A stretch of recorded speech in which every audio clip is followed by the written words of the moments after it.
Assalamualaikum warahmatullahi wabarakatuh.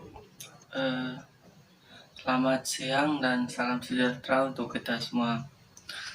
Perkenalkan, nama saya Rahmadi Hidayat, kelas C10, Prodi PGSD.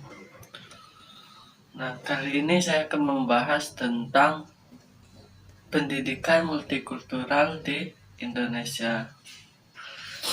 Nah, yang pertama perlu kita ketahui bahwa pendidikan multikultural adalah proses pengembangan seluruh potensi manusia untuk menghargai pluralitas dan heterogenitas sebagai konsekuensi keragaman budaya, etnis, suku, dan aliran atau agama. Nah, apa tujuan dari pendidikan multikultural ini?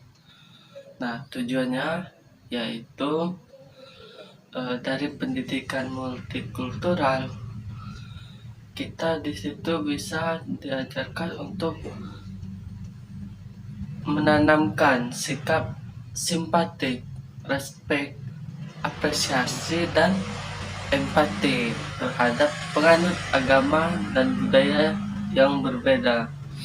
Nah, karena Indonesia ini berbagai macam suku, budaya, dan agama, pendidikan multikultural ini jadinya penting untuk kita pelajari. Nah, berdasarkan tujuan tadi, ada yang namanya simpati, respect, empati, dan lain-lain. Nah, simpati, bagaimana cara kita menanamkan sikap simpati terhadap perbedaan. Nah, contohnya seperti ini. Simpati itu adalah sikap peduli dan kasih sayang seseorang pada orang lain. Nah, contohnya pada saat kita berjalan, kita melihat ada seorang pengemis. Nah, di situ kita ada rasa kasih sayang untuk memberikan sedikit uang untuk si pengemis tadi. Nah, itu merupakan salah satu sikap simpati. Nah, kemudian empati. Nah, beda empati dengan simpati yaitu ketika empati melihat pengemis, dia itu tidak hanya sekedar merasa kasihan melihat si pengemis, tetapi dia merasakan seolah-olah dirinya menjadi seorang pengemis. Jadi rasa yang dirasakan oleh pengemis itu juga dirasakan oleh kita. Nah, seperti itu sikap dari empati. Nah, kemudian respect. Respect dalam multikultural itu misalnya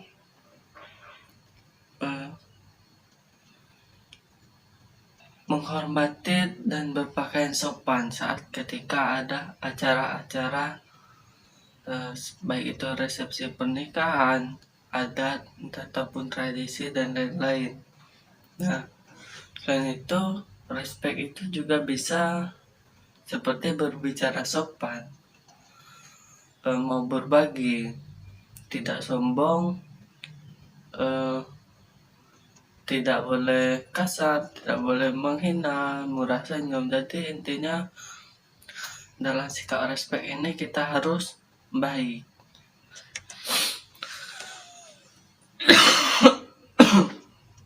Kemudian tadi ada dalam tujuan multikultural ada yang namanya apresiasi. Nah, apresiasi itu contohnya seperti misalnya, di Sintang ini kan akan digelar acara gawai.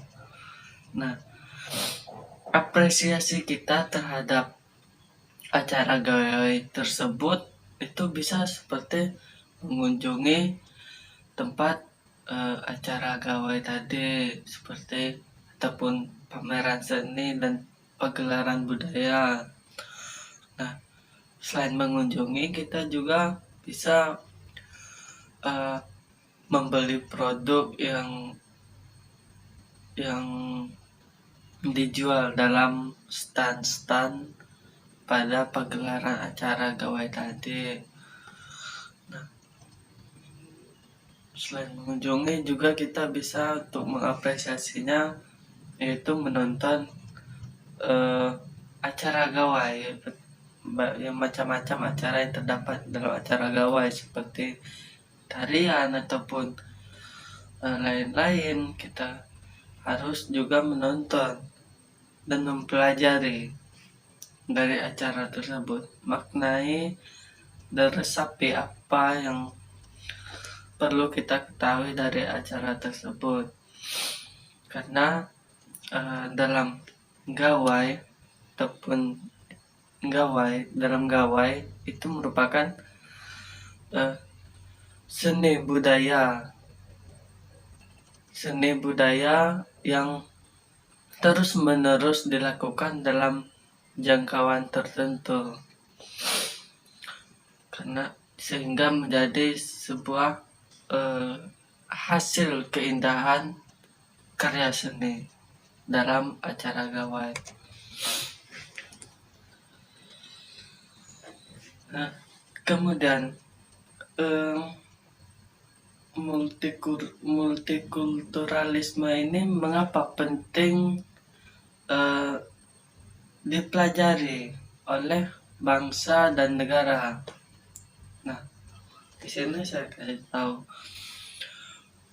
karena Indonesia ini beragam suku, budaya, dan bangsa, namun kita disatukan oleh Bhinneka Tunggal Ika dalam suatu negara, ruang lingkup daerah yang sama.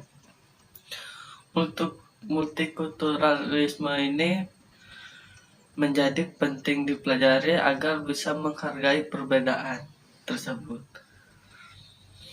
Nah, karena dalam multikulturalisme ini kita